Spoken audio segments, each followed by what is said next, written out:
How does a husband answer a public insult at his own work event without shouting? What happens when a wife soaks up a room's applause while a stranger mocks her husband on the mic, and the husband replies with quiet legal process where the printer clicks and strangers look away?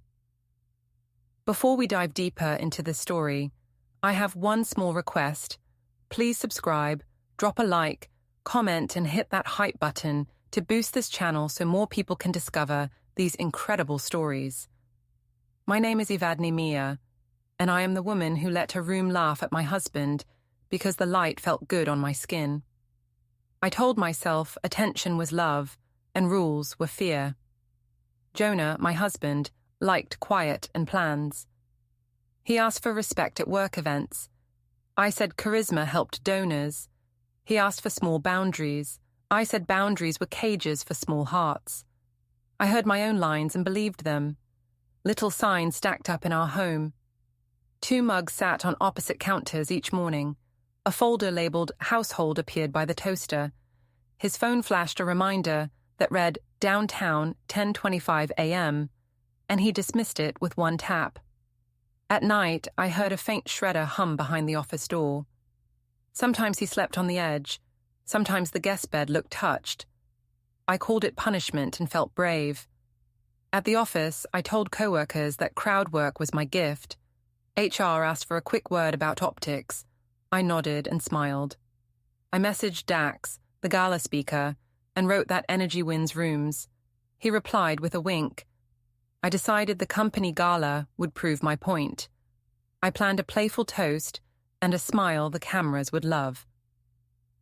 I woke before the alarm and stood in the kitchen, waiting for the kettle to breathe.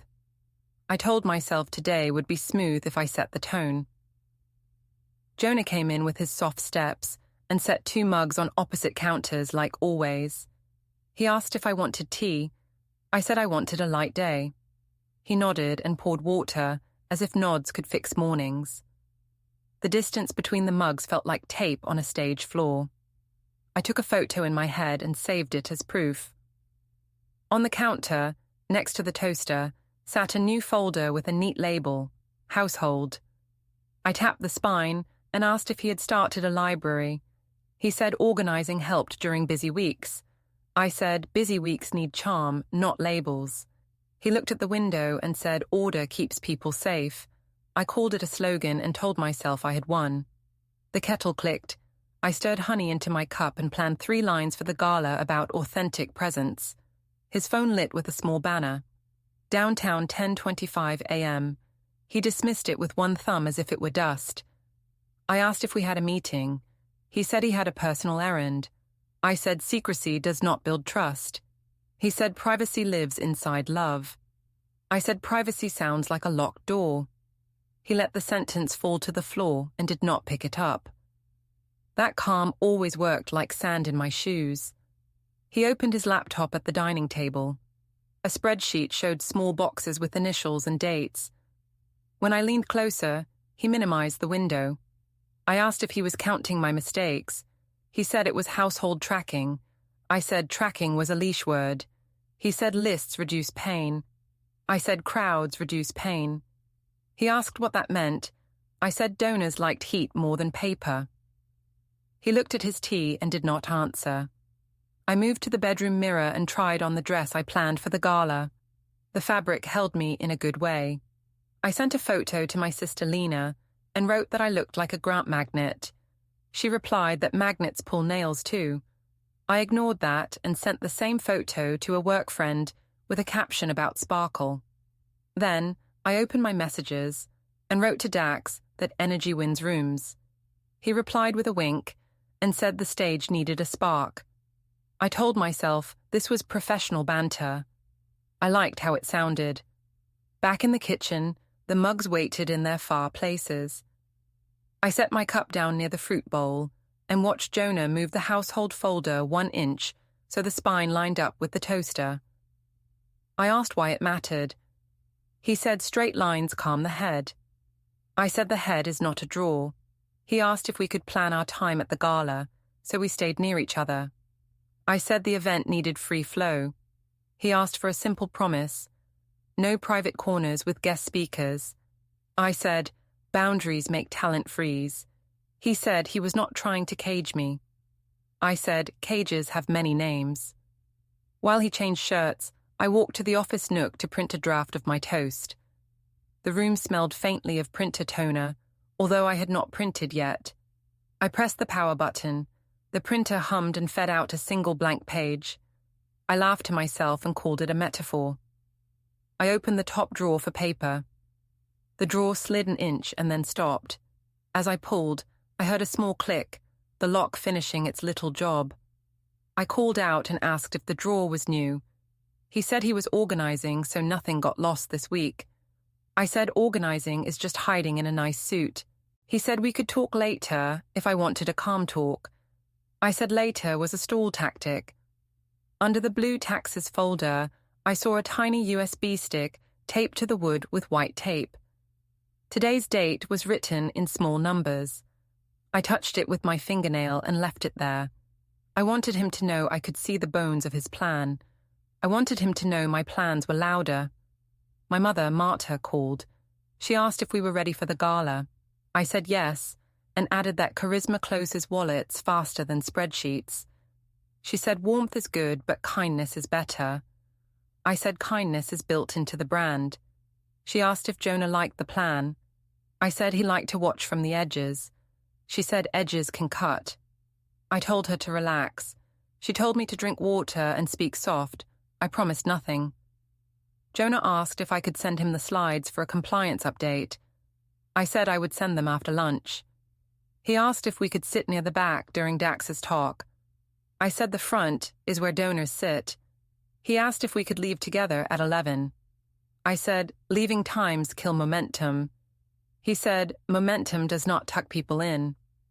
I smiled like a person who understood jokes and said he worried too much. I stood on the balcony and filmed the street. The morning air felt thin but bright.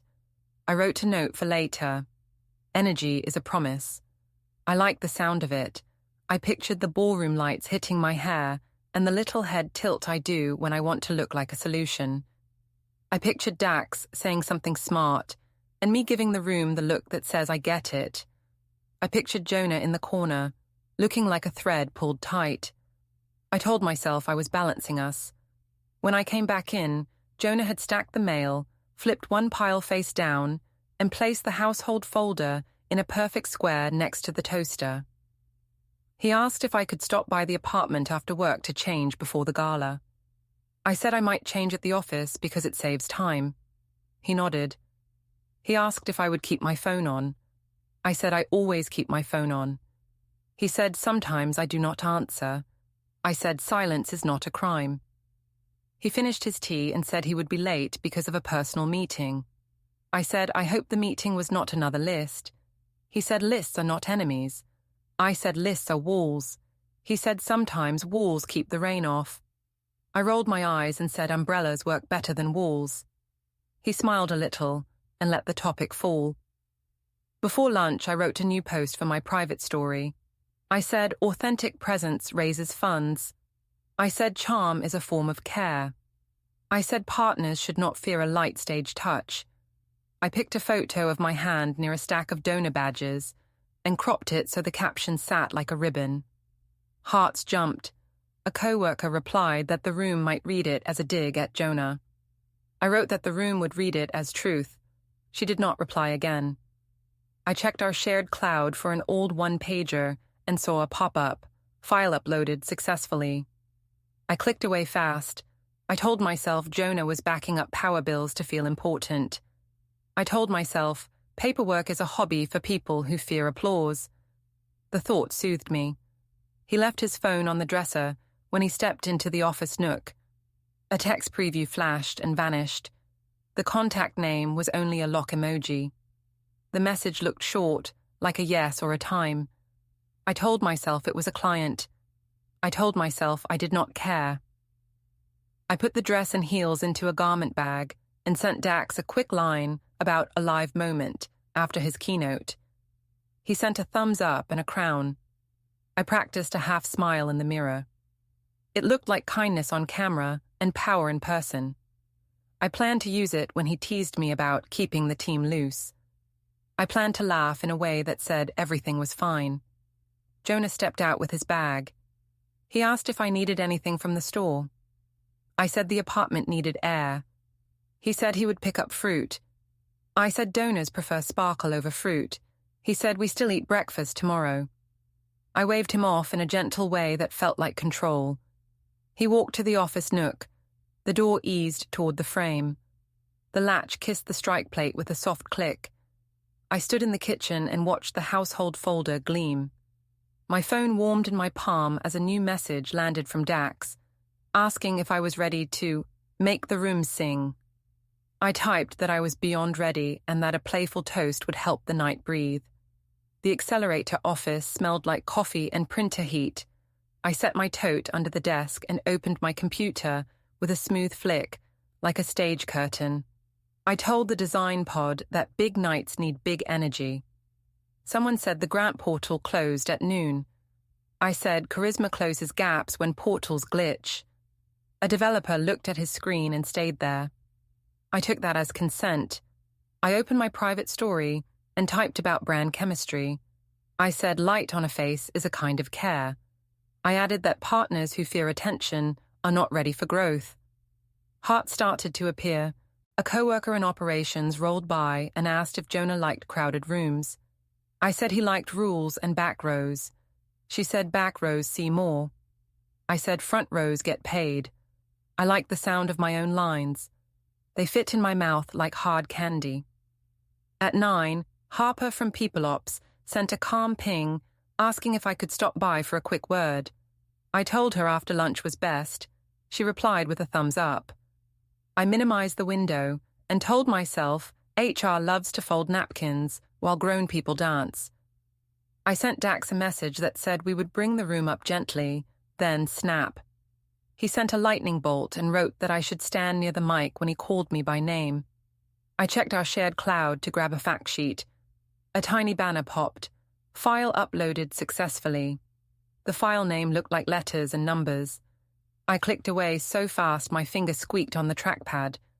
I told myself Jonah was uploading grocery receipts because order makes him feel tall. I posted a photo of my notebook with the words "Authentic Presence" underlined twice. A junior staffer reacted with a clap. Another sent no reaction at all. A donor liaison stopped at my desk and asked if the gala seating chart was finalized. I said I could do 3 things at once and asked where she wanted to sit. She said near outlets. I said near angles. She blinked and moved on. I felt a small thrill from being misunderstood on purpose. It makes people think you are deeper than you are.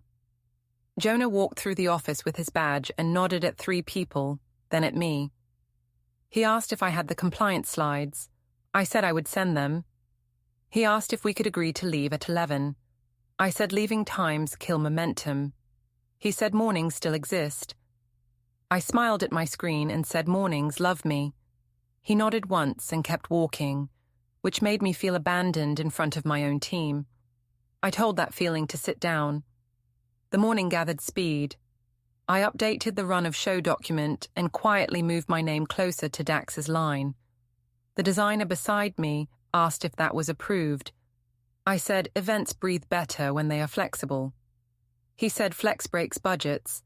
I said donors love chaos, managed by a smile. He laughed without sound and adjusted a logo. My phone buzzed with a call labeled private. I let it ring out and turned the device face down. I told myself spam hunts strong women. A minute later, a text from Jonah arrived.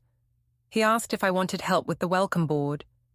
I typed that I had a full plate and he should focus on his numbers.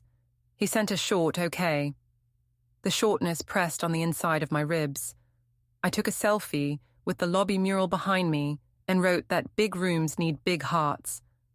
I liked my own face for being brave enough to post. Harper waved me toward the HR room earlier than planned. The space had a soft chair, a plant, and a small round table. She asked if home was stable. I said yes, and that Jonah was practical to a fault. She said the clinic, she corrected herself, the accelerator, needed staff to keep personal brand content off work threads. I said, modern life blends. She said donors notice blends. I said donors like a little glitter. She said glitter sometimes reads as smoke. She asked me to be thoughtful, especially with tags that include speakers. I said I understood. While I sat there, a calendar invite appeared on my screen from her. Follow up. I opened it and then closed the preview, pretending to file it in my brain. She thanked me for making time. I thanked her for caring. We both smiled in a way that meant keep it clean. Back at my desk, Lena texted and asked if I was building a bonfire or a home. I wrote that a home without fire is a box. She wrote that the box keeps rain off. I muted the thread. I wanted applause, not umbrellas. Across the aisle, someone set a stack of Welcome Innovators placards on the floor. I stood and held one up to check the kerning. Dax walked in with 2 assistants and a crate. He said the AV test was in 15. I said the room would love him. He said the room expects to be loved back. He looked at my badge like it was a stage mark and asked if the mic would find me easily. I said the mic follows heat. He grinned and moved on. Inside his crate, I noticed a thin binder labeled Utilities, which looked odd among cables. I almost made a joke about it. I swallowed the joke and saved it for later, because saving jokes is a kind of power. Another cloud banner blinked on my screen. File uploaded successfully. I dragged a window across it like a curtain. In the shared drive, 2 new folders glowed on my personal side, Archive A and Archive B. They were empty except for a string of dates. I told myself Jonah was building a museum of nothing. I decided to give him something bright to store so he would see I could not be boxed. Near noon, I ran the AV check with the hotel crew. The mic hummed, the projector threw light. Dax joked into the empty room and asked if I would back him up with a playful bit about compliance. I said a bit always breathes a room. He said he would trust my timing and winked at my section of the floor. The AV tech snorted gently, the way techs do when they know a mess is coming. I grabbed a salad from the corner table and ate fast between pings. A board donor emailed to confirm their vegan plate. I answered with a flourish. Another coworker sent a private message that said the preview clip from Dax's page looked flirty. I wrote that flirty is a cheap word for professional shine. She typed OK and added nothing else. I walked to the lobby to pick up name badges. My phone buzzed with another call from private. I let it die. Jonah texted that he would meet me at the ballroom door at 6:30. I typed that I might float in later if donors needed me earlier. He wrote, understood. The word understood felt like a small closed door. I told myself I would open bigger doors. That thought tasted sweet and stupid, and I liked it. Back upstairs, the operations lead passed my desk and asked if the keynote script was final. I said it was a live document. He said live documents turn cold quickly. I said I never let anything go cold. He sighed into his collar. The afternoon slid forward. I moved my dress into the office bathroom and did a quick hair pass with the travel iron. A junior snapped a picture of the ballroom and tagged the company with a balloon emoji. I added a comment about rooms ready to breathe. Jonah walked by, paused, and asked if I wanted water. I said I wanted a bigger budget. He smiled a quiet, tired smile and kept going. At 4:30, a Slack DM titled Follow Up pinged from Harper. I clicked it, then minimized the box without reading. I told myself the only follow-up I needed was applause. I practiced a single line in the mirror. We do things in the light. It rolled off my tongue like a promise I did not have to keep. I was packing the tote with lipstick, safety pins, and a small card of toast ideas when the operations coordinator called my name from the hall and said the manager needed a quick word before call time. At the same second, my phone lit with a fresh tag from the keynote account. A gala graphic with Dax's face and my handle in the caption. The screen flashed like a stage light. The coordinator held the door with 2 fingers.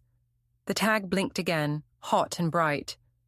The hotel ballroom glowed like a warm box. Lights hung low. and the stage backdrop pulsed in a calm rhythm that made everyone feel important. I walked along the edge with my badge turned forward. Staff waved me through without asking questions because I looked sure. I told myself the room would run on my current tonight. I liked the feeling of pushing an invisible button and seeing faces turn. Guests drifted to rounds with small cards showing their names. I checked the donor table and lifted a place card to move it one seat closer to the center.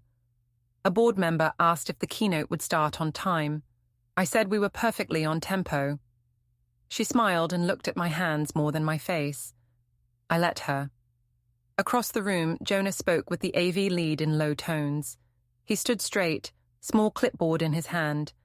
I felt the usual pinch at seeing him look useful in a quiet way that never trended. Dax arrived with his assistants and did a slow lap, like a man measuring water with his eyes.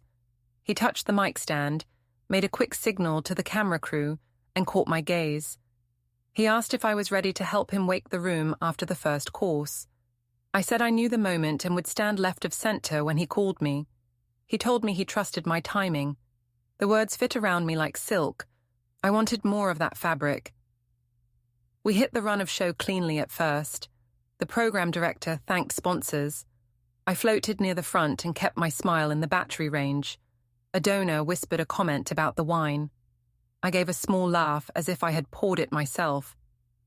Jonah stood at the back corner and watched the stage, hand on the clipboard, eyes soft and focused. I told myself he loved rules more than light, so the light belonged to me. Dax stepped onto the stage and warmed the crowd with a crisp, practiced rhythm. He asked the room if anyone was brave enough to help him demonstrate how vision beats red tape. Staff clapped on cue. He looked right at me and then at Jonah, then back to me, then back to Jonah. The bounce held a thread I could choose to pull or not. I pulled it. I slid toward the stage edge until the camera could frame my whole posture. He gestured me up. I put one foot on the stairs and felt taller. On stage, Dax asked the room if I was the engine behind the night. I nodded in a way that said yes, without looking thirsty. He said every engine has a brake. He pointed at Jonah in the back and asked if he was the brake. Laughter moved in a ring around the tables. I heard it pass one face at a time. I felt a quick push to defend Jonah. I also felt the pull of attention. I told myself a little teasing greased the hinges. I kept my smile steady. I framed Jonah in my head as the reliable wall and framed myself as the door. Doors are loved, walls are useful. Dax asked if I could help him test a theory about compliance and courage. I said a test always helps learning. He told the room that courage says yes and compliance says maybe later. He asked the room which one raises money. Many hands pointed at me. I felt a hot ribbon run down my spine. Jonah stayed still, clipboard at his side. Dax stepped closer so the cameras could catch both of us. He placed his hand a respectful inch from my shoulder and held the pose. The room cheered. I let the distance read as intimacy for the lens, because lenses always choose a story. I glanced at my phone where it lay on a speaker. A small banner from our shared calendar slid over the lock screen. Meeting, personal. The word sat like a neutral face. I told myself Jonah had finally booked a massage or a storage run. I let the neutral face pass. Near the stage door, the metal latch clicked as a staffer slipped out to the hallway.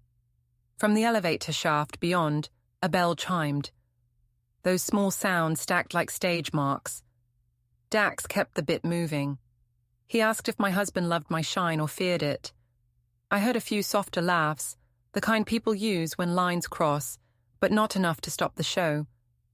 I had a small window to say the kind sentence that would put the room back on the safe path. I could have said he supported me and we were a team. Instead, I said the room should decide. The room decided with laughter. I watched the choice leave my mouth and become a cut. We moved to the smoking patio for air during a short video. The metal door shut with a hard, official click. City lights stretched under the balcony like a second audience. Dax said the room wanted a show to feel alive. I said aliveness matters. He said my husband looked like he wanted to turn down the dimmer. I said he liked calm. Dax raised a brow and shook his head in a way that said, calm equals boring. A person beside the heater opened a recording app. The soft beep felt like a small gate shutting behind me. I decided to ignore it. Back inside, Dax asked the room for help with the finale image. He told me to stand center, to face him, to lift my chin. He told Jonah from the stage that the room would borrow me for 10 seconds for the sake of art. Phones lifted. I could have stepped back. I stepped forward. Dax set his hand on my waist in a theatrical way and pivoted me so we faced the camera line. The crowd made the sound that crowds make when they see an outline of a scene they already want. I held still so the story could draw itself. Dax said something about compliance husbands who file feelings into folders. The joke landed quick and bright. I laughed, not big, but enough. The laugh sat over Jonah like a napkin dropped on a plate. I saw his jaw move once, then settle. He did not look away. He did not come forward. He held the clipboard, and the corner of the room held him back like a steady hand. The camera flash hit and wiped the edges for a second. I posed into the light and felt the room attached to me again. In that flash, I chose to let Jonah take the weight because the attention felt like oxygen, and I wanted to keep breathing. A coworker near the aisle raised her phone and filmed the full angle. I watched her arm slow, as if she did not want to be the person who recorded, but she recorded anyway. Another bell sounded in the hallway. The door latch clicked, opened, and clicked shut. Those small metals sounded like stamps on an envelope. The bit ended with applause. Dax whispered that the clip would travel. I told him a little travel helps the brand. He nodded and handed me the mic for a toast. I said, rooms do better when we do it in the light. I said, courage feeds donors. I said, love for the mission needs a human face. People clinked glasses. I kept my smile clean while my stomach felt like a small fist opening and closing. I stepped off the stage and moved toward Jonah. He asked if I was ready to leave at 11. I said momentum still needed me. He said mornings still exist. I said mornings always find me strong. He looked at my face for a long second and said he would be near the door at 11 anyway. I did not promise to meet him. On the event account, a notification slid across my screen. The clip of Dax's joke and my laugh had already gone up from a guest table. The angle framed Jonah in the background, steady and alone. Comments walked in fast, tiny feet stamping, then running. A donor tagged 3 friends. A junior staffer added a stunned face, then deleted it. I watched the numbers. They felt like a tide coming up a little farther than I had planned. I went back to the patio for air. The recording app person smiled at their phone, as if the device had told a private joke. I decided I would post a crop that showed my toast and not the joke. I decided context would fix it, because context is the blanket I always reach for. The blanket already felt thin. I returned to the ballroom as the band started a clean, loud number. Dax lifted his glass at me one more time, and the spotlight jumped between us like a trained dog. I thought of the small banner on my lock screen again. Meeting, personal. The words felt heavier now, and I refused to let them settle. The family restaurant glowed warm and busy. A long table ran under a wall of framed city prints. Marta waved me toward the middle and said the light was good there. I said any seat was fine. Lena sat on my left with her elbows in and her mouth tight. Jonah arrived last with his parents and chose the far end near the window. He greeted me with a small nod that meant nothing extra. I told myself the nod was a performance to make me look dramatic. I told myself I would keep the room first. Menus stood like little walls between plates. A cousin asked if the gala clip was edited. I said angles lie, and my toast had context. Bernice, his mother, folded her napkin into a thin band and smoothed it twice. She asked if Jonah had agreed to the bit. I said the bit was standard crowd work, and I added that he knew I help rooms breathe. Gabe, his father, asked if the wedding date had moved. I said the same date held steady. He nodded, not pleased, not angry, just collecting facts. The server brought bread with a lemon butter smell. I broke a piece and spoke about donors loving energy. Marta told me to drink water and rest my voice. I told her my voice raised grants. Lena asked if I had given Jonah a full apology with no spin. I said I did not need to apologize for professional shine. She said shine without care burns. I called that a dramatic sentence. Across plates, Jonah thanked the server for extra napkins. His voice was even, like a level against a wall. That tone always bothered me. I wanted sharpness so I could fight. He offered a basket first to his mother, then to me, then to Marta. I watched his hands.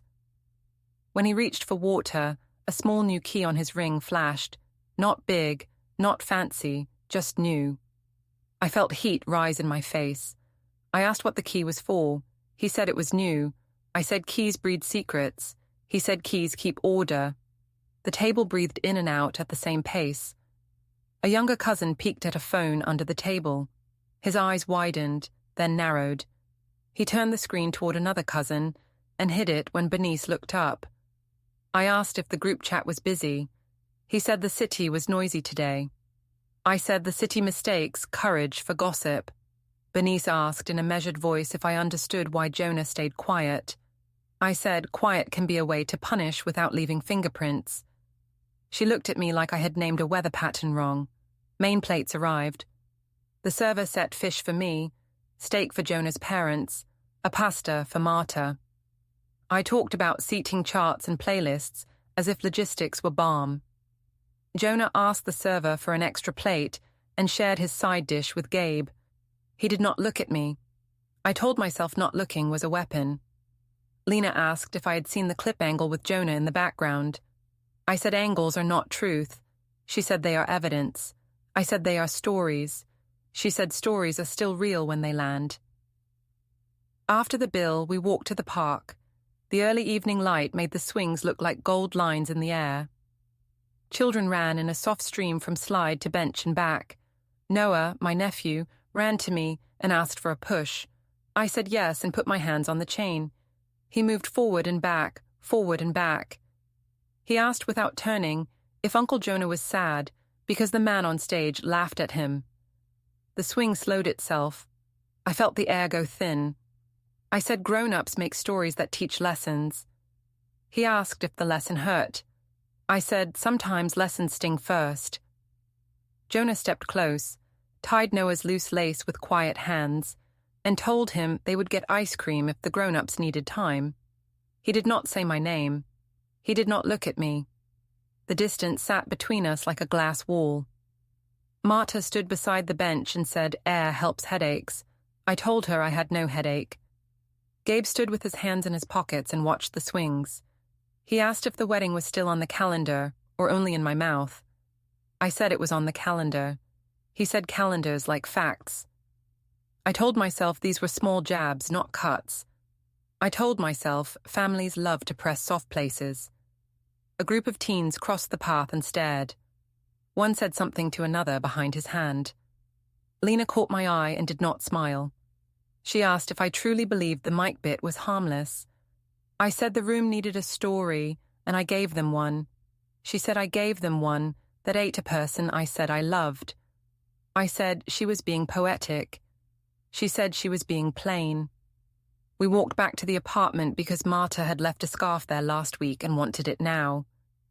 The hallway smelled clean, like lemon and dust.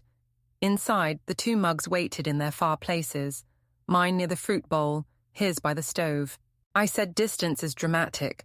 Jonah said distance keeps the room calm. I said calm is not life. He said life needs respect. I said respect becomes a cage when it blocks breath. He did not answer. On the balcony, 2 chairs faced the street, but one cushion was gone. I filmed the skyline and told myself light makes truth kinder. Inside, I went to the office nook to print a coupon for Noah. The tray was empty, but the faint smell of toner sat in the air, like the machine had worked without me.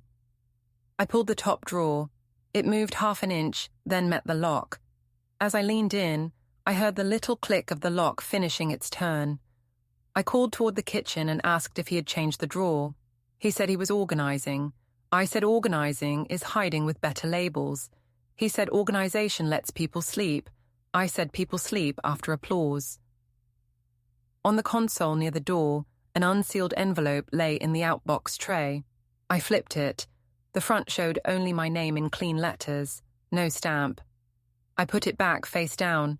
I told myself this was his performance of order. I told myself I would not be managed by paper. Marta found her scarf and thanked us. She asked if we wanted Sunday lunch. I said yes because tradition photographs well. She said the camera will not fix what the room saw. I told her the room saw engagement. She said the room saw a cut. She hugged me lightly. It felt like a hallway between two rooms instead of a hug. At the door, Lena refused to take sides when Marta asked her to soften. Lena said she would not speak for me or for Jonah. She would speak for the future. I said the future loves boldness. She said the future loves repair. They left with quiet steps. Jonah placed his keys in the bowl. The new key shone once, then went still. He hung his jacket on the back of a chair. A thin note of printer toner lifted from the fabric like a ghost. I told myself he had printed budgets just to scare me. I decided I would not be scared. I posted a soft caption about love being brave in public and about learning out loud. Comments arrived fast. A cousin wrote that I was strong. A neighbor added no words, only eyes. The apartment settled into evening. The TV ran low just to break the quiet. From the hallway, steps came near and paused outside our door. The pause sat there like a breath. Then the steps moved on. I stood very still and felt my phone buzz. The screen lit with a call from an unknown number. I let it ring because I wanted to prove I was not afraid of shadows. Jonah washed 2 mugs and set them back in their far places. The distance looked measured, like a line on a map. I went to the balcony again and watched the street. A car idled, then rolled away. The city looked like a soft screen. I told myself I still owned the narrative if I kept my posture clean. Morning started with errands, because errands looked like control. I went to the supermarket early and moved fast with a basket. A neighbor from our building stood by the apples, checked her phone, then looked at me for 1 second longer than polite. I told myself she was nosy, not concerned. At checkout, the cashier asked if the gala had gone well. I said donors liked the night. She said the city had opinions. My phone lit with a missed call labeled private. I let it fade and tapped my card. Back home, 3 new binders sat on the shelf with neat spines. Home, auto, bank. I asked if we were opening a museum. Jonah said sorting helped before a heavy week. I said heavy weeks need dancing, not labels. He did not answer. He placed my mug near the fruit bowl and his by the stove, exact again, as if the counter were a map only he could read. On the wall planner, a date wore a red circle with no caption. A small sticky beneath it said, "Bring forms." I lifted the corner, then pressed it back flat, because I did not want to look like I cared. In the office nook, the printer woke and spit a single blank page. The faint toner smell sat in the air like old news. I pulled the top drawer. It moved 1/2 inch and then met the lock with a tidy click. I called out and asked if he had changed the drawers. He said, organization kept things from being lost. I said organization felt like hiding. He said nothing. His laptop sat open to a clean desktop. Tabs waited in a row. Storage options, delivery tracking, notary near me. In the corner of the calendar, a small block read, Downtown, 12:35 p.m. I asked if he had a surprise planned. He said he had personal errands. I said dull secrets were still secrets. A cloud banner blinked on the tablet. File uploaded successfully. I closed the cover like I could shut the room. I met Lena for coffee because I needed a friendly face to lean on, not advice. She asked if I had apologized without selling it as strategy. I said I had explained context. She said context is not remorse. I told her the city loves confidence. She said the city loves a fall even more. I said she sounded like a headline. She said headlines come from actions. I changed the subject to shoes. At the gym locker room, I checked my dress in honest lighting. A woman from our block said she hoped the marriage stayed on. I said it would. Another woman showed a friend a private group post with the gala clip. They both made the small sound people make when they taste something sour. I told myself people were bored. In the parking garage, echoes stacked like questions. Jonah stood at the trunk with a clipboard. He asked for the spare fob and said he was doing inventory. I said inventory tasted like iron. He said lists help during stress. I said we were not a warehouse. He noted the serial number anyway and placed the fob in a shallow tray. Our car faced the street instead of the wall. I asked if he planned a quick exit. He said he liked to be ready. I said ready sounded like running. He said ready sounded like care. Back upstairs, I opened the outbox tray by the door. The unsealed envelope from yesterday still sat there, face down. I did not look inside. I told myself paper only wins if people clap for it. In the kitchen, Jonah adjusted the binders by 1 millimeter. I said he loved paper more than people. He said paper keeps people from being hurt twice.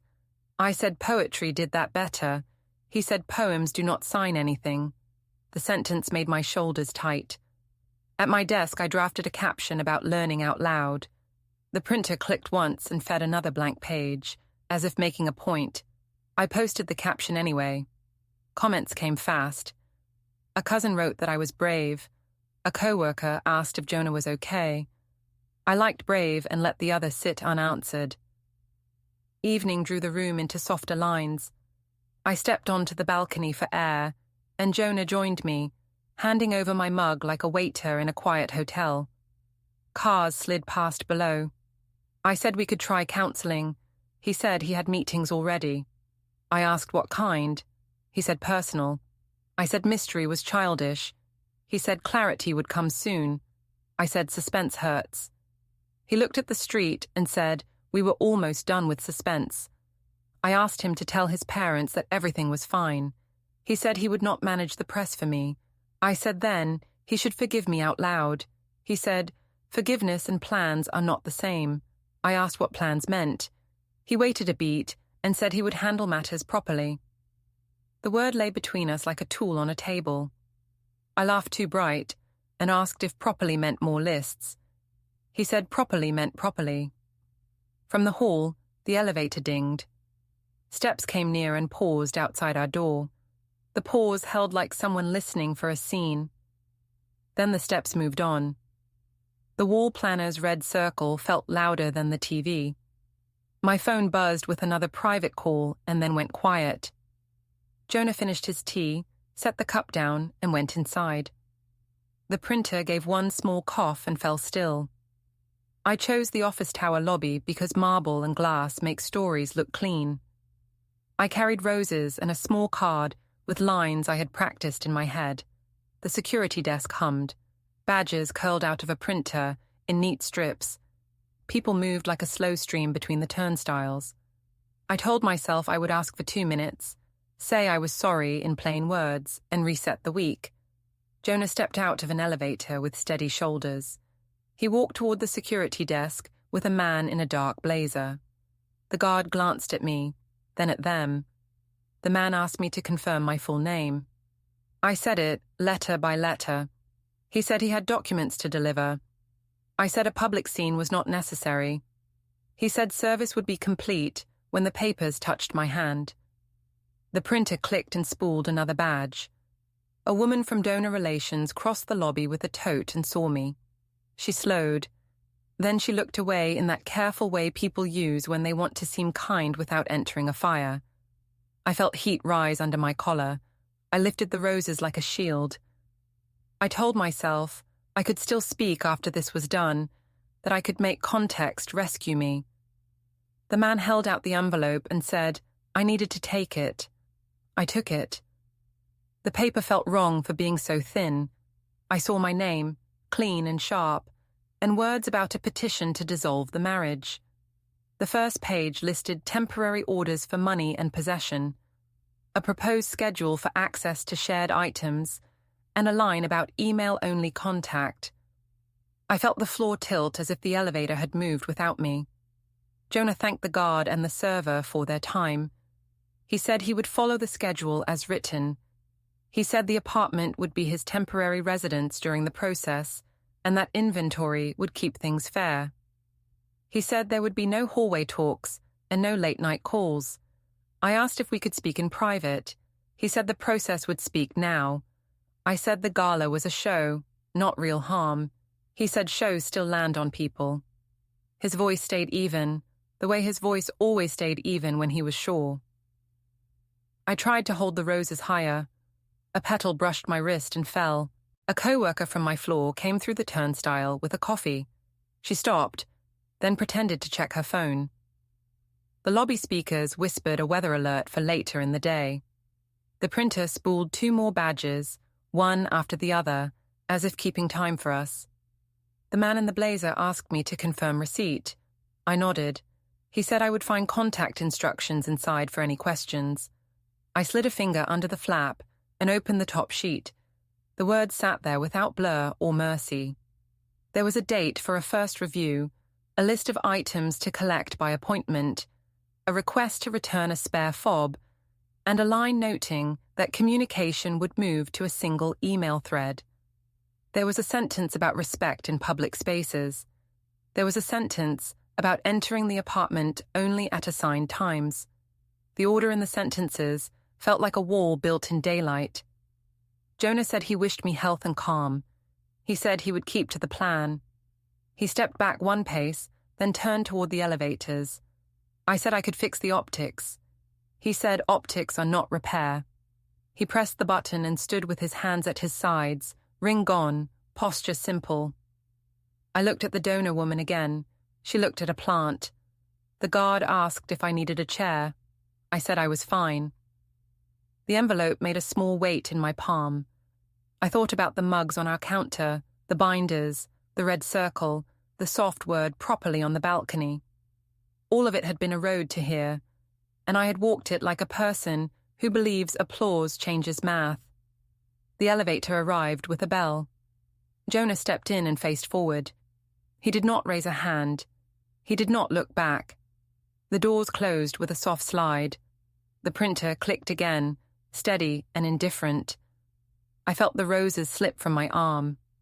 Petals scattered across the marble and stopped at the base of the desk, bright and useless. The envelope stayed in my hand while the lobby kept moving, and the little machine behind the counter kept time for the rest of my day. Don't forget to hit like, subscribe, and turn on the bell so you don't miss the next story. Write in the comments from which city you are watching.